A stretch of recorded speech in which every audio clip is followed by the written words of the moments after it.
I'm Susan Winebrenner, and I want to welcome you to another category of video presentations that you can access for your own use and professional and personal enjoyment. Today's topic is characteristics and learning needs of students who we are now calling twice or multi-exceptional. If you can visualize a bell curve, you'll know that it describes almost every classroom that exists in the world. The bulge in the middle of the bell curve is the kids who are at a typical level of education and experience to be ready for this classes or this year's content. It flattens out to the left to describe kids who aren't quite ready, and it flattens out to the right to describe kids who were probably ready for this about 5 years ago.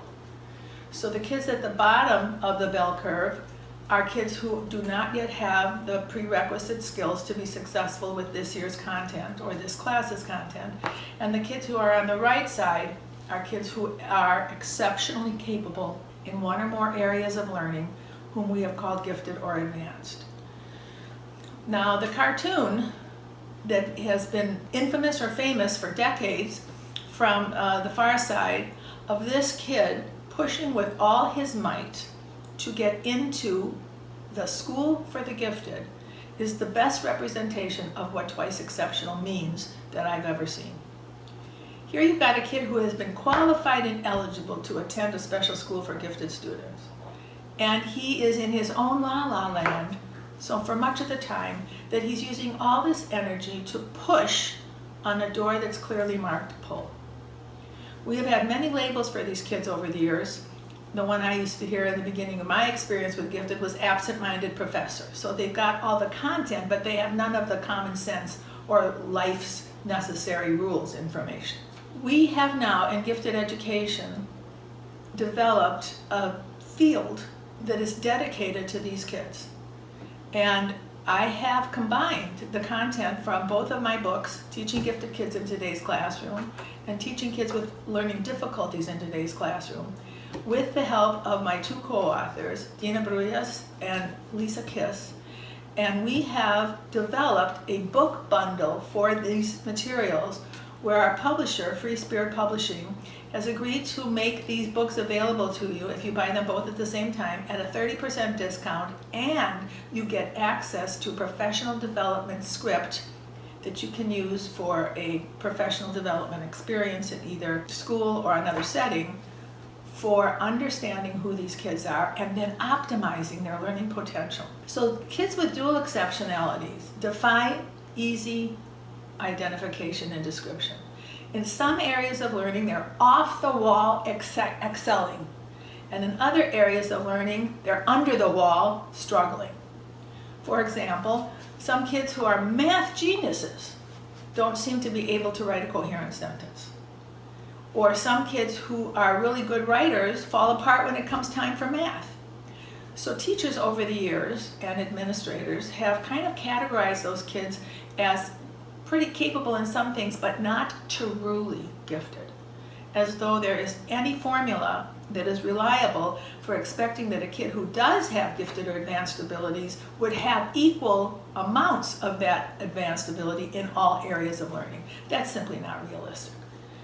So we are now categorizing these kids as twice or multi-exceptional. Exceptional because they're not in the middle of that bell curve, but they're at one or both ends in several areas of learning. The dilemma of being a twice exceptional learner is that your gifts are brought down to average because the disabilities or the difference or the thing that's your weakness is bringing this down. So you may be able to conceptualize math at a far advanced level, but you maybe can't copy the problems from the board, or you can't keep the columns straight, or you can't write your numbers in ways that aren't legible for other people.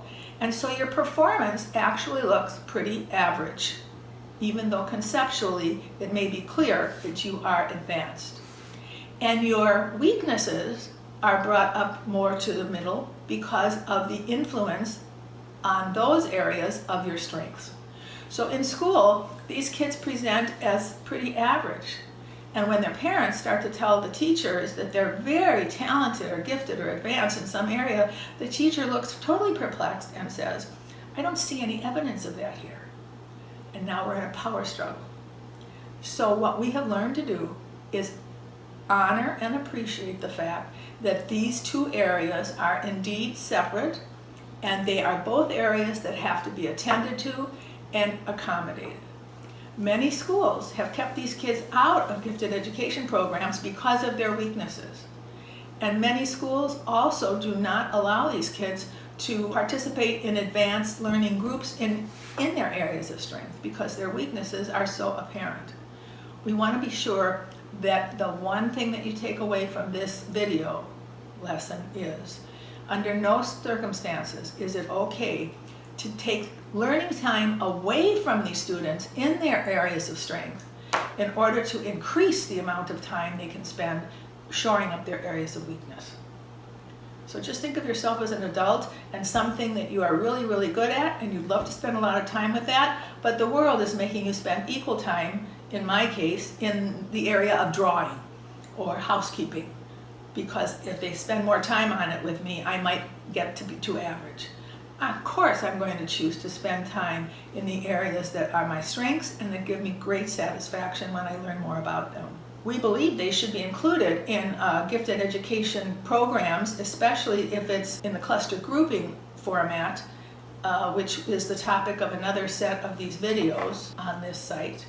Because if they're placed in the classroom, the same classroom as the gifted cluster, then they're placed with a teacher who understands these dual exceptional kids and is willing to provide for them. And so it's a win-win situation. I want to talk for a few minutes on what it feels like to be one of these kids.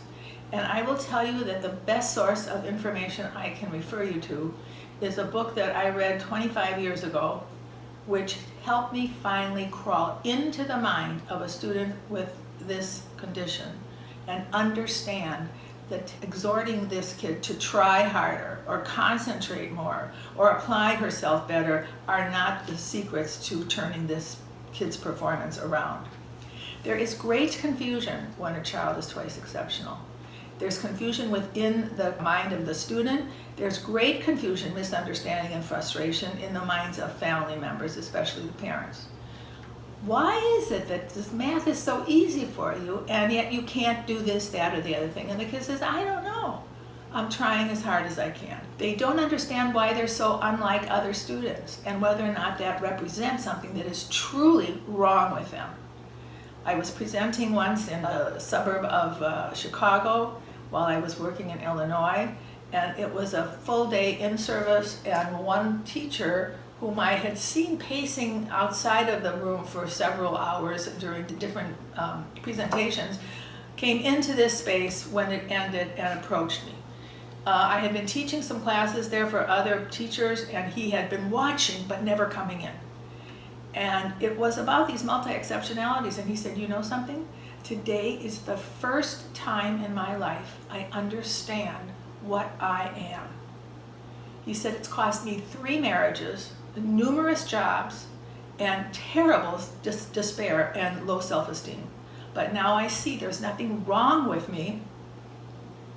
I just have learning strengths and learning weaknesses, and it's perfectly okay for them to coexist peacefully in my learning and working and living. And I've just never forgotten that experience, because sometimes people don't understand this stuff until they're much older, and then they feel as though they wasted all this time. Their teachers, their parents, nobody understands this, because without access to the twice exceptional literature, there's very little that you can learn about it. There is a marvelous resource online called the 2E newsletter, the number 2 and a small letter E. So it's the Twice Exceptional newsletter, and it comes out of Glen Ellen, Illinois, and it is an online subscription, and the information in there is priceless, priceless. So I urge you to visit that site, 2enewsletter.com, and find a way to look at some of the archived articles, or subscribe, because they can definitely use your support. There are articles about the kids, either twice exceptional child's learning challenges and also emotional challenges. These kids are often labeled as lazy, as making poor choices, and my favorite, not working up to potential. very excruciatingly painful for everybody involved. Or they could be doing much better if they only applied themselves. I have never understood that concept. What does it mean to a kid to tell them you'll be doing much better if you only applied yourself? I don't get it, and neither do they. So I'm hoping that this information will allow you to follow up on this content and this subject. You can follow the links at the bottom of the video, and it will take you to many resources for you to learn much more about who these twice exceptional kids are, or in some cases multi-exceptional, and what you can do about them as a teacher or parent. Thanks for joining me today. I hope you'll come back to view some of the other videos.